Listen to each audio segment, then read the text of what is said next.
Today, I'm going to address one of the most frequent problems I hear from students, which is, I don't have enough time. Everybody's got busy lives. I've got it. We all have homework to do or a job to be at or a dog to walk. We all have plenty of things in our lives, myself included.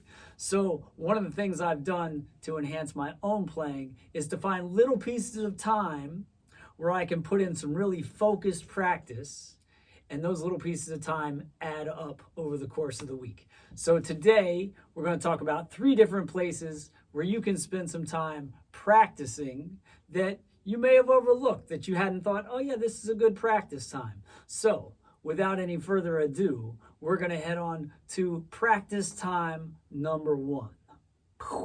See you over there in a minute.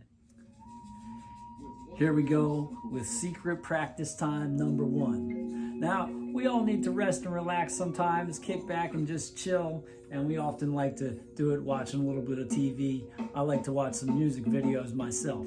But there's a secret practice time that's tucked into this TV watching that you might not be aware of. So here it is. I love watching some music, but what I don't like watching are commercials. So here's your secret practice time. Anytime a commercial comes on, pick up your remote, you mute it, and you always have your practice pad right next to you, right? So when you've got that time, now we've got 3 or 4 minutes where they're going to be talking about stuff you don't care about. You pick up your sticks and you choose one aspect of your playing. Say, for instance, you're working on some rudiments. Today, I'm going to be working on some flams, maybe. So during this 3 minutes, flam, flam, flam.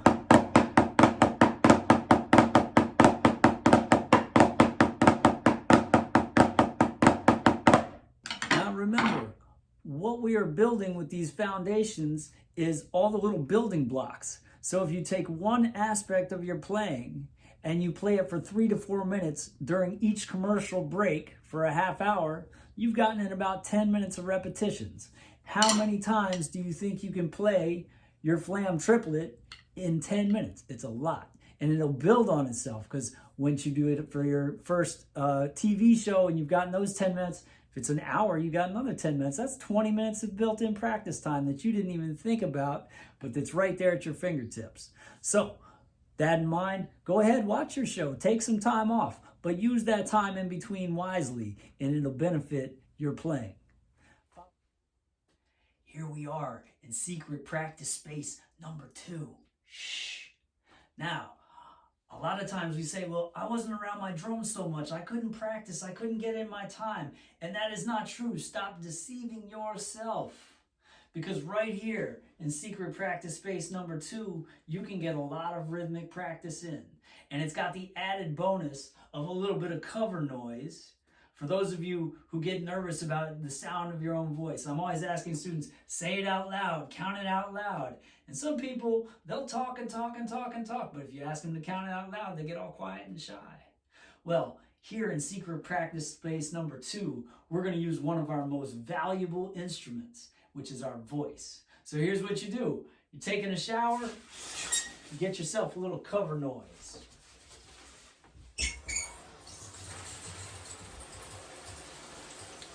And while you're in there scrubbing away, you're saying your rhythms. Your voice is the bridge between the inside and the outside. So the more you use it, the more you're going to be able to express these rhythms through your hands. So we're in there scrubbing away, taking a shower, and today you decide, I'm going to be working on my paradiddles. So while you're in there, you're saying, paradiddle, paradiddle, paradiddle, paradiddle. You may play it on your body, get that rhythm on the inside. Or you can change that and be like, right, left, right, left, right, left, right, left, right, left, right, left, right, left, right, left, right.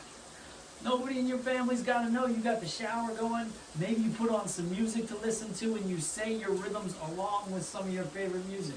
This is another place where you can be practicing and get in some of that time that's going to benefit you once you get back behind your drum set. So, secret practice space number 2, right there in the shower. Now, I know what you may be thinking. You say, Jason, You know what? My life is so busy, I don't have time to watch any TV. And when I take a shower, I can only take a 5-minute shower, and then I got to jump up and get back to my busy day. I am always on the go. And so that brings us to Top Secret Practice Space number 3. Come on in, follow me inside. Here we go. That's right, my friends. Top Secret Practice Space number 3 is right inside your car. Now, when you're driving on your busy day, I used to spend a ton of time in my car before we got into this COVID mess. I'd spend hours in my car a day driving to see students, driving to gigs, and I didn't want to waste that time. So as I was driving down the road, I would be using that time to speak rhythms or tap rhythms out on the steering wheel. And I always keep a pair of sticks in my car.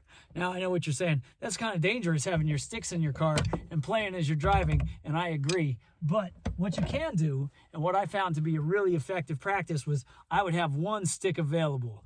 And as I was driving, I would use this time to really practice my technique, right? So I'd work on opening and closing my hand and allowing the stick to move freely and playing on the steering wheel. I could play along with the music that was on the steering wheel. Sometimes if my windshield wipers are on, I could use that as a metronome and work on my stick technique and how I effectively move my stick.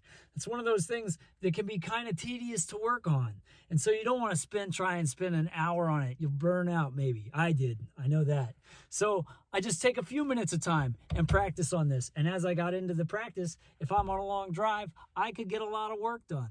And a lot of my students, a lot of you, you're sitting in the back seat. You're not even driving the car. You've got nothing but time on your hands when you're driving to school or driving home from school.